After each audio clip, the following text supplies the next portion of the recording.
ಭಕ್ತಿಯೊಳಗ ಈ ಮೂರು ಲೋಕದಾಗ ನನ್ನಂತ ಭಕ್ತಿವಾನೇ ಜಗತ್ತಿನಾಗ ಯಾರು ಇದ್ದಿತ್ತಲ್ಲ ಪರಮಾತ್ಮನ ಆತ್ಮಲಿಂಗ ಪಡ್ಕೊಂಡವಿದ್ದನ. ಹೌದಾ? 6 ಕೋಟಿ ಆಯುಷ್ಯ ಇತ್ತು ನನಗ. ಹೌದು. ಖರೆ ಇವತ್ತು ನಾ ಧರಣಿಗೆ ಬಿದ್ದಿದ ಕೊನೆ ಹಂತಕ್ಕೆ ಬಂದಿದಪ್ಪ. ಜಯ ಆಗ್ಬೇಕಂದ್ರೆ ಒಂದು ಕಾರಣ ಅದ.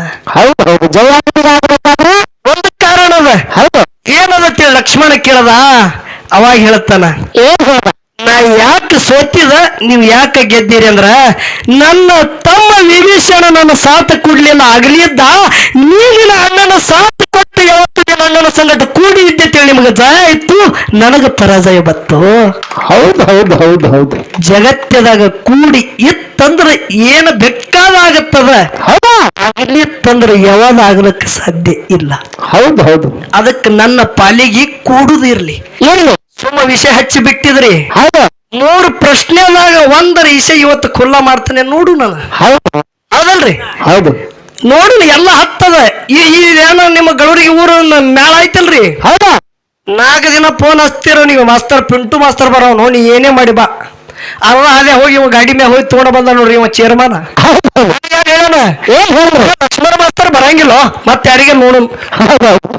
ನಿಮಗೊಂದು ಮಾತು ಹೇಳ್ತ, ಇದು ಹುಲಿ ಯಾವಾಗಲೂ ಲಕ್ಷ್ಮಣ ಮಾಸ್ತರ್ ಅಟ್ಟೆ ಬೇಡ. ಲಕ್ಷ್ಮಣ ಮಾಸ್ತರ್ನ ಗುರುವಿಗೆ ತಗೊಂಡು ಬಾ, ಬಿದ್ದ ಹೋದ ನನ್ನ ಪಿಂಟು ಮಾಸ್ತರ್ ಕರಿಬೇಡಿ, ಚಾಲೆಂಜ್ ಕೊಟ್ಟೆ ಹಡಿಕೆ ಆಗಲಿ.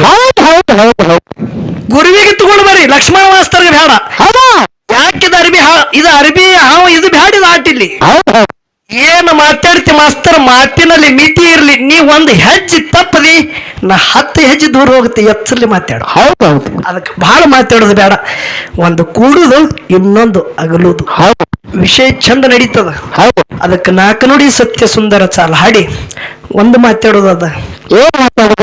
ಮನುಷ್ಯ ಜನ್ಮಕ್ಕ ಹುಟ್ಟಿ ಬಂದ ಬಳಕ ನೀ ಏನರೇ ಆಗು, ಮನುಷ್ಯ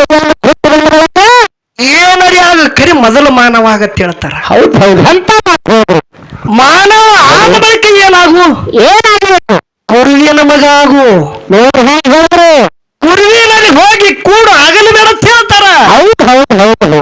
ಮನುಷ್ಯ ಜನ್ಮಕ್ಕೆ ಮುಕ್ತಿ ಆಗಬೇಕಂದ್ರೆ ಗುರುವಿನ ಬಳಿ ಕೂಡಿ ಇದ್ರೆ ಮಾತ್ರ ಮುಕ್ತಿ ಆಗತ್ತದ. ಆ ಗುರುವಿನ ವಾಕ್ಯ, ಗುರುವಿನ ಆಶೀರ್ವಾದ, ಗುರುವಿನ ಅಂತಃಕರಣ ಶಿಷ್ಯನ ಮ್ಯಾಗ ಆಯ್ತಂದ್ರೆ ಅವನಿಗೆ ಮುಕ್ತಿ ಅದ, ಇಲ್ಲಾಂದ್ರೆ ಇಲ್ಲ. ಇದು ಕೂಡುದು ಪ್ರಭಾವ. ಹೌದು ಹೌದು. ಹೌದಲ್ರಿ? ಹೌದು. ಅದಕ್ಕೆ ಬಹಳ ಮಾತಾಡೋದು ಬೇಡ. 4 ನುಡಿ ಸತ್ಯ ಸುಂದರ ಚಾಲ ಹಾಡಿ ನಮ್ಮ ಮೊಬೈಲ್ ಕಲಾವಿದರಿಗೆ ಚಾನ್ಸ್ ಹೋಗದತ್ತು. ಶಾಂತ ರೀತಿಯಿಂದ ಕೂತು ಕೇಳಬೇಕಂತೆ ತಮ್ಮಲ್ಲಿ ಕೇಳ್ಕೊಳ್ಳಿ. Hello hello.